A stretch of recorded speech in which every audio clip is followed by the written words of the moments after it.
Bom, gente, vocês já estão vendo aí, né, o slide com a referência da Primavera Árabe em 2011.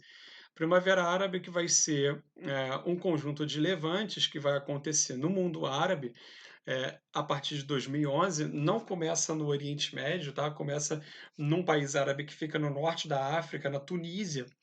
E a Primavera Árabe vai ter como protagonista aí o Twitter, que é exatamente a ferramenta que as pessoas vão usar para se reunir e para se mobilizar também.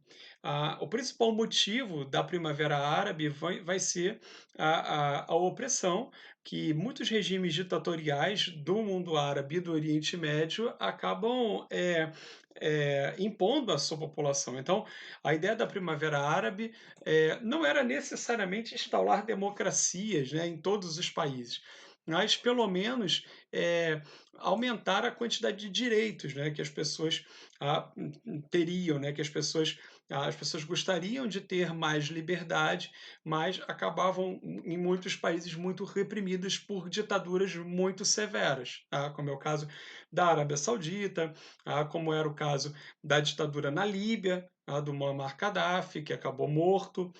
Então, a Primavera Árabe é um movimento que se levanta contra essas ditaduras. Vai causar alguns efeitos positivos, como acontece no Marrocos, por exemplo, com algumas conquistas interessantes na própria Tunísia, mas em 2 países especificamente, vai ter consequências muito ruins. No Egito, aonde o ditador Hosni Mubarak é derrubado, mas desde então o Egito não conseguiu se recuperar do ponto de vista político, a instabilidade é muito grande, e sem dúvida nenhuma o pior dos problemas é a Síria. A Síria foi quem mais sofreu com as consequências da Primavera Árabe, uma vez que o país está praticamente destruído e a guerra dura até hoje. A guerra ainda não acabou.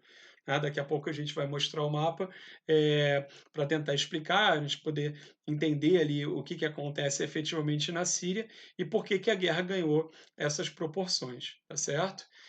Além disso, vou mostrar aqui para vocês de novo o slide.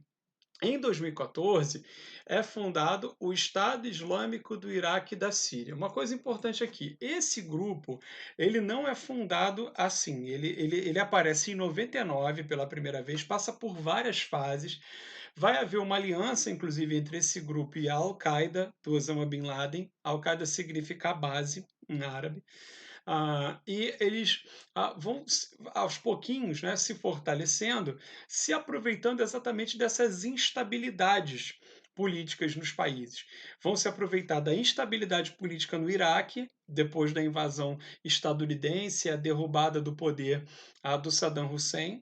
Eles vão se estabelecer numa cidade, eu vou mostrar para vocês no mapa, a noroeste, chamada Mossul, e depois, com os levantes, né, e a Primavera Árabe chegando até a Síria, eles vão se expandir o seu território em direção à Síria também, tá certo? Vai ser um grupo com uma forte, que vai defender fortemente a ideologia islâmica, mas numa interpretação muito particular e muito radical, né, da Sharia, das leis islâmicas, né, e via de regra eles vão assim estabelecer o terror, tá, em boa parte dos lugares aonde eles dos lugares que eles vão ocupando, né, dos territórios que eles vão conquistando, tá certo? Então, eu vou mostrar para vocês lá o mapa da guerra na Síria. Na verdade, vou mostrar 2 mapas aqui que eu acho bem interessantes, porque mostra, primeiro, esse mapa aqui da direita, tá, mostra o início da guerra, e esse mapa aqui mais recente, tá, mostra como já houve aí, avanços, significativos do governo sírio.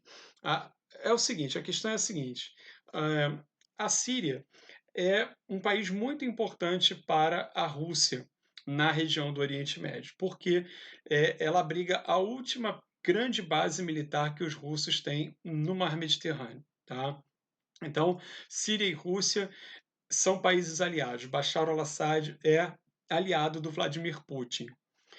Com os levantes populares e a formação de uma milícia rebelde que ameaçava derrubar o regime do Bashar al-Assad, o Ocidente aí mais especificamente França, que já colonizou a Síria, e os Estados Unidos viram nos rebeldes uma possibilidade de derrubar o regime do Bashar al-Assad, e rechaçar a influência russa. Perceberam? Então a ideia é, não, a gente derruba esse governo que é aliado da Rússia, e a gente apoia aqui os rebeldes, participa da formação do governo depois dos rebeldes vencerem, e ao invés da Rússia, a gente ocupa esse vácuo de influência geopolítica aqui. Perceberam? Então, olha como é que a guerra na Síria acabou, por conta disso, ganhando uma dimensão que foi muito além da ideia. Temos um governo ditatorial que a gente quer derrubar. Temos aqui uma milícia rebelde que está disposta a fazer isso.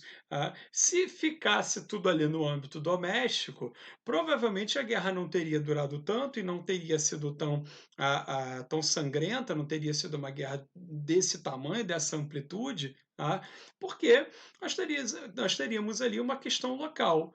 Agora, o que houve, na verdade, foi o seguinte: os exércitos russos ajudaram as tropas do Bashar al-Assad, principalmente fornecendo armas.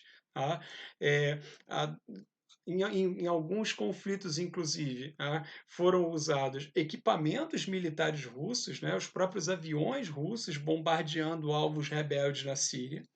E do outro lado, o Ocidente, mais especificamente a França, que foi quem se envolveu mais diretamente no conflito, ajudando os rebeldes. Então, olha isso, uma grande potência militar como é a França e outra enorme potência que é a Rússia, ajudando os dois grupos. Olha a dimensão que a guerra acabou ganhando. Né? Então, essa peculiaridade aí da Síria, né, esse envolvimento de grandes potências militares interessadas, né, na influência e influenciar geopoliticamente a Síria e, com consequência, a região do Oriente Médio, acabou fazendo com que a guerra ganhasse esse contorno absurdo que a gente vê até hoje. Tudo bem?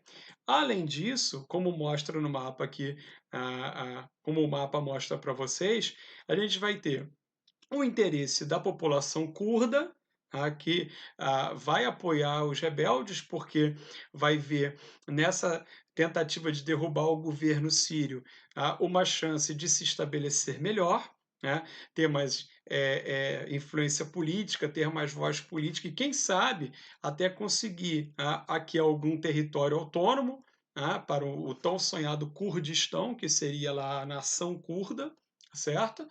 É, o Estado Islâmico, que vai querer avançar também sobre o território e consegue, inclusive, durante um tempo, tá certo?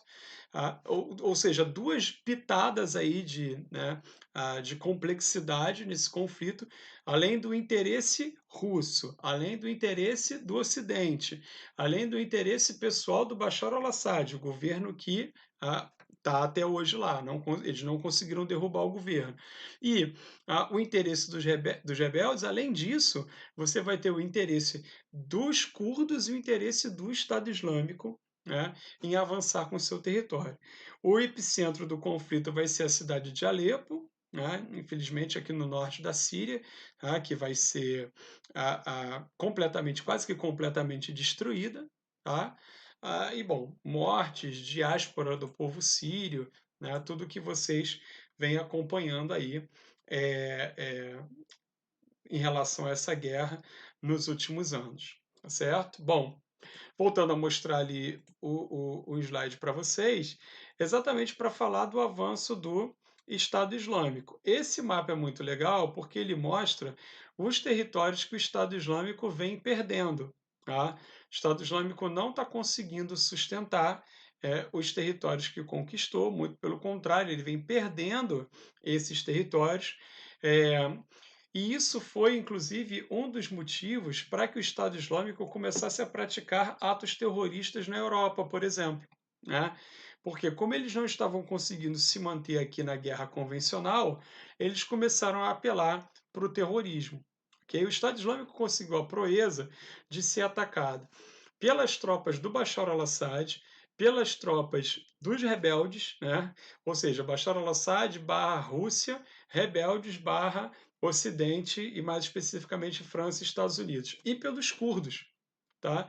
Então o Estado Islâmico, tá? E por que isso? Porque o Estado Islâmico ele vinha com um projeto próprio, né? De estabelecer o califado aqui, tá certo?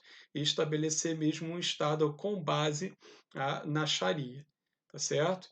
É, eles tiveram uma ascensão meteórica a partir de 2014 e também uma decadência, né, meteórica, uma vez que não conseguiram efetivamente se estabelecer. Foram fortemente rechaçados, né, pela inteligência das polícias internacionais. Tá?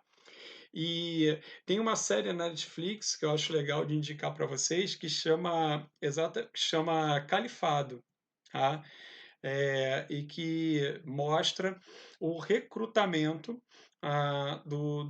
de soldados do Estado Islâmico, como acontece, e mostra também como eles, o que eles usam para tentar persuadir meninas, né, mulheres, usavam, né, para saírem da Europa e irem para o Estado Islâmico para servirem lá de esposas, né, dos respectivos maridos e tudo isso. Chama Califado, a série bem interessante, tá?